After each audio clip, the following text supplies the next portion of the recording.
In this edition of Campus Reports, just when you thought the Columbine shootings were over, Lawrence Gilligan alerts parents about a free online video game that mocks the two student killers.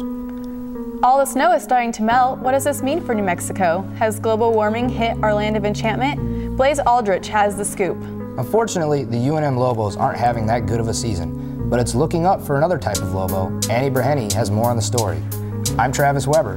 And I'm Kimberly Morris. All this and a bit more on Campus Reports. Local coverage. Student perspectives. At the University of New Mexico. From the KNME studios, this is Campus Report. Parents beware. Your kids are the Columbine shooters. It's not a bad dream. It's a free online video game. Lawrence Gilligan has the details. There's been a terrible shooting at a high school in Littleton, Colorado. It has the graphics from the early 1990s. The 16-bit Zelda-esque graphic video game titled Super Columbine Massacre RPG allows gamers to play as Eric Harris and Dylan Klebold. Harris and Klebold are the two students who went into their high school in Littleton, Colorado armed with guns and bombs.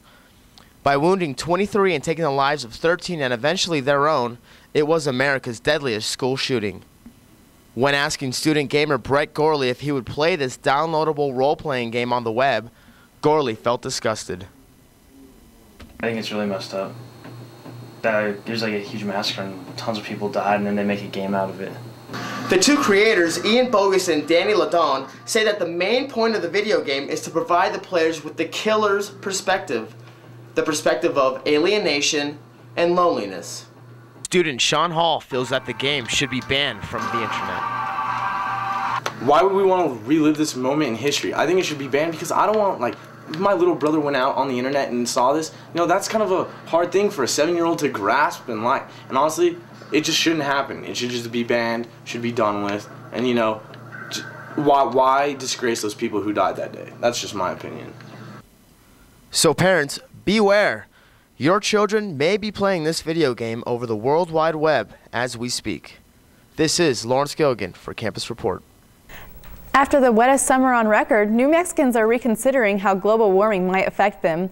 Blaize Aldrich reports that some are concerned about what might happen in the future. Some New Mexicans, like Richard Woody, think there could be many general causes for global warming.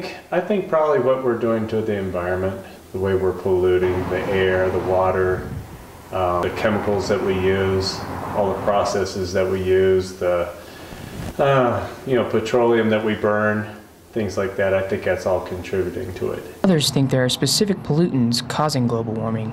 I think the main cause is pollution, and that's caused by the cars, the power plants, and then the deforestation, and there's less oxygen and depleting the ozone layer from all of that.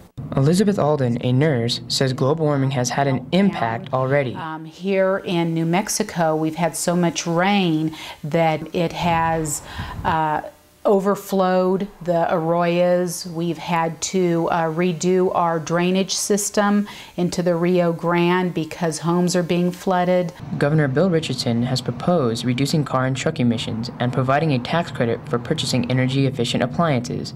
Richard Woody approves.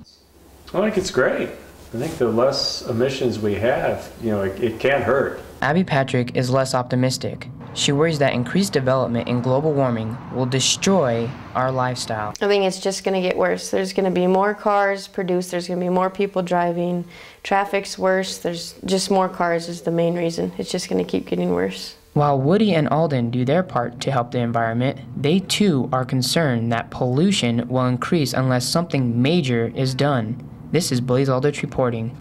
For thousands of New Mexicans, Super Bowl Sunday means going to Super Bowl parties. Alcohol often plays a big part in those parties, but all the fun during the festivities can lead to trouble on the roads. Super Bowl Sunday is known to be one of the deadliest days of the year for DUI crashes. The National Highway Traffic Safety Administration says nearly half of all traffic deaths over Super Bowl weekend are caused by impaired drivers. Partygoer Alex Santos is concerned by this statistic.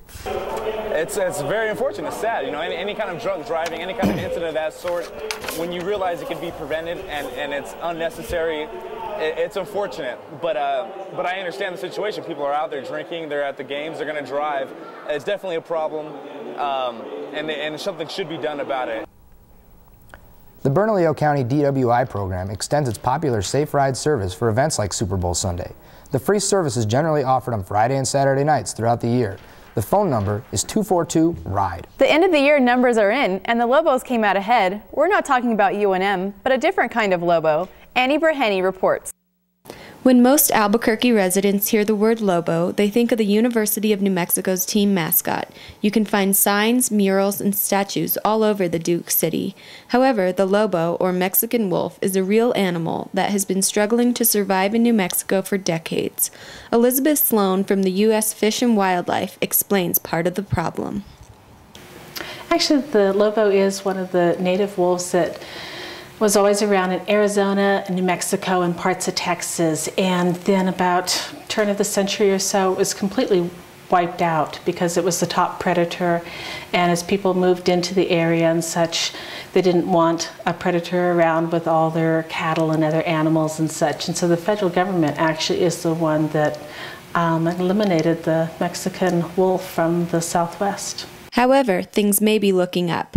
With the new reintroductory program, the numbers are on the rise. As we learn more about the places that predators serve in the food chain and in ecology and such, we realize that it's a very important piece of the Southwest. And so we're bringing the Lobo back by doing what we call a reintroduction program, where we have wolves breeding in different zoo areas. Albuquerque Zoo is one of the areas that breeds Mexican wolves. And we take those wolves and such, and we're putting them back onto the landscape in New Mexico, down in the Gila forest, and in Arizona. Although Albuquerque residents love to support their local team, there are also things they can do to support one of their local animals.